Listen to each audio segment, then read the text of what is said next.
ಸಾಹಸ ಸಿಂಹ ವಿಷ್ಣುವರ್ಧನ್ ಇವರು 200ಕ್ಕಿಂತ ಹೆಚ್ಚು ಚಿತ್ರಗಳಲ್ಲಿ ನಟಿಸಿದ್ದಾರೆ.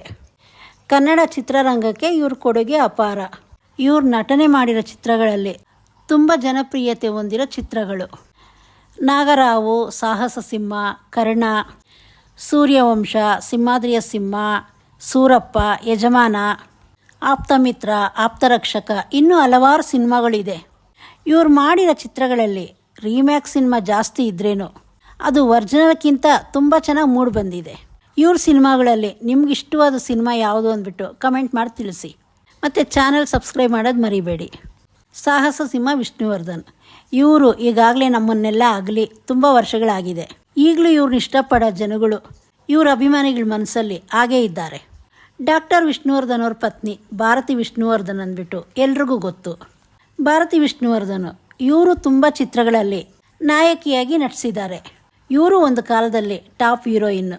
ಇವರು ತುಂಬ ದೊಡ್ಡ ಅಭಿಮಾನಿಗಳ ಬಳಗ ಹೊಂದಿದ್ರು.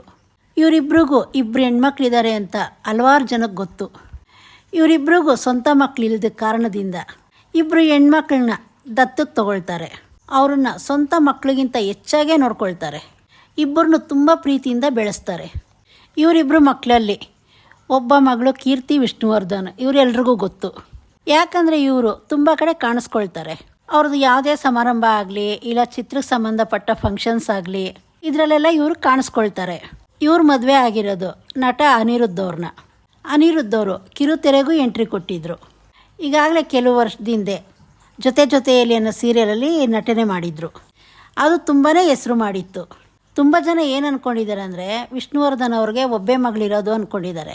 ಯಾಕಂದರೆ ಅವ್ರ ಇನ್ನೊಬ್ಬ ಮಗಳು ಎಲ್ಲಿ ಹೆಚ್ಚಾಗಿ ಕಾಣಿಸ್ಕೊಳ್ಳಿಲ್ಲ. ಅವ್ರ ಹೆಸರು ಚಂದನ ವಿಷ್ಣುವರ್ಧನ್. ಇವ್ರ ಚಿತ್ರರಂಗದಿಂದ ದೂರ ಇರೋದಕ್ಕೆ ಹಲವಾರು ಕಾರಣ ಇರ್ಬೋದು. ಇವರು ಒಬ್ಬ ಬಿಸ್ನೆಸ್ ಮ್ಯಾನ್ನ ಮದುವೆ ಆಗಿದ್ದಾರೆ. ಇವ್ರ ಚಿತ್ರರಂಗದಿಂದ ದೂರ ಉಳಿದಿರೋದಕ್ಕೆ ಇದೊಂದು ಮುಖ್ಯವಾದ ಕಾರಣ. ಸಂಪೂರ್ಣವಾಗಿ ಇವ್ರ ಫೋಕಸ್ಸು ಆ ಬಿಸ್ನೆಸ್ ಮೇಲಿದೆ. ಇವ್ರು ಕಾಣಿಸ್ಕೊಂಡೇ ಇರೋದಕ್ಕೆ ಇನ್ನೊಂದು ಮುಖ್ಯವಾದ ಕಾರಣ ಅಂದರೆ ಇವರು ಜಾಸ್ತಿ ವಿದೇಶದಲ್ಲೇ ಇರ್ತಾರೆ. ಆದರೂ ಮನೇಲಿ ಏನಾದರೂ ಫಂಕ್ಷನ್ ಇದೆ ಅಂದರೆ ಅದಕ್ಕೆ ಬರ್ತಾರೆ. ವಿಷ್ಣುವರ್ಧನ್ ಅವರ ಸಿನಿಮಾಗಳಲ್ಲಿ ಒಂದು ಒಳ್ಳೆಯ ಸಂದೇಶ ಇರ್ತಿತ್ತು. ಅವರಿಲ್ಲ ಅಂದರೂ ಅವ್ರ ಸಿನಿಮಾಗಳು ನೋಡಿ ಅವ್ರ ಅಭಿಮಾನಿಗಳು ತುಂಬಾ ಸಂತೋಷ ಪಡ್ತಾರೆ.